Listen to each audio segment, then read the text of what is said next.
ताज्या बातम्यांसाठी महान करेला सबस्क्राइब करा आणि बेल आयकॉनला क्लिक करा। कागल नगरीला आदर्श मॉडेल बनवू, नूतन नगराध्यक्ष सविता माने सर्व कागलकरांना दिल्या नववर्षाच्या शुभेच्छा।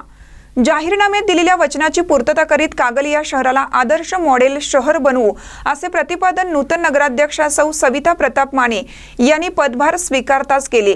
सर्व कागलकरांनी नगराध्यक्ष पदासाठी पूर्ण महाराष्ट्रात उच्चांकी मतदान देऊन एक विश्वास व्यक्त करून निवडून दिल्याबद्दल त्या विश्वासाला नामदार हसन मुश्रीफ व समरजितसिंह घाडगे यांच्या मार्गदर्शनाखाली सर्वतोपरी समस्या मुक्त कागल करण्यासाठी प्रयत्नशील राहणार असल्याचंही यावेळी सांगून सर्व कागलवासियांना नववर्षाच्या त्यांनी पदभार स्वीकारताच शुभेच्छा दिल्या। पदभार स्वीकारताच गोकुळचे चेअरमन नवीद मुश्रीफ यांनी नूतन नगराध्यक्षांचा सत्कार करून पुढील वाटचालीसाठी शुभेच्छा दिल्या। भगवान श्री रामांच्या श्रीमूर्तीचं दर्शन घेऊन फेटे बांधून हलकी खुमके कैताळाच्या निनादात शिंग वाजवत सर्व नूतन पदाधिकाऱ्यांची मिरवणूक काढण्यात आली।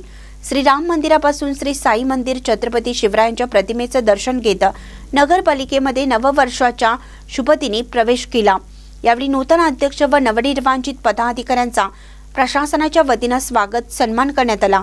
यावेळी बोलताना प्रताप उर्फ भैया बाबा माने म्हणाले की निवडणुकीपूर्वी जो जाहीरनामा केला होता त्या जाहीरनाम्यातील प्रत्येक गोष्ट पूर्ण करण्यासाठी आम्ही कटिबद्ध आहोत।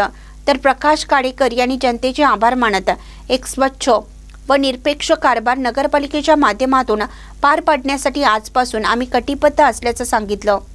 पदभार स्वीकारताच नवीन वर्षाच्या शुभेच्छा देत कागल नगरीच्या प्रथम नागरिक सौ सविता प्रताप माने म्हणाले की कागल शहरामध्ये ज्या समस्या आहेत त्या सर्व समस्यांचे निराकरण तर केलंच जाणार आहे, पण कागल शहर एक आदर्श मॉडेल शहर बनेल यासाठी आम्ही सर्वतोपरी प्रयत्न करणार आहोत असं आश्वासनही त्यांनी उपस्थितांना दिलं।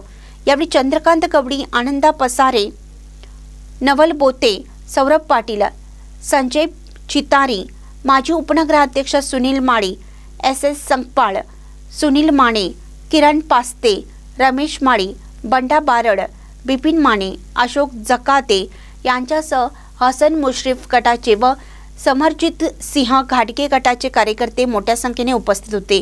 महानकरी न्यूजसाठी विठ्ठल कोळेकर, कागल।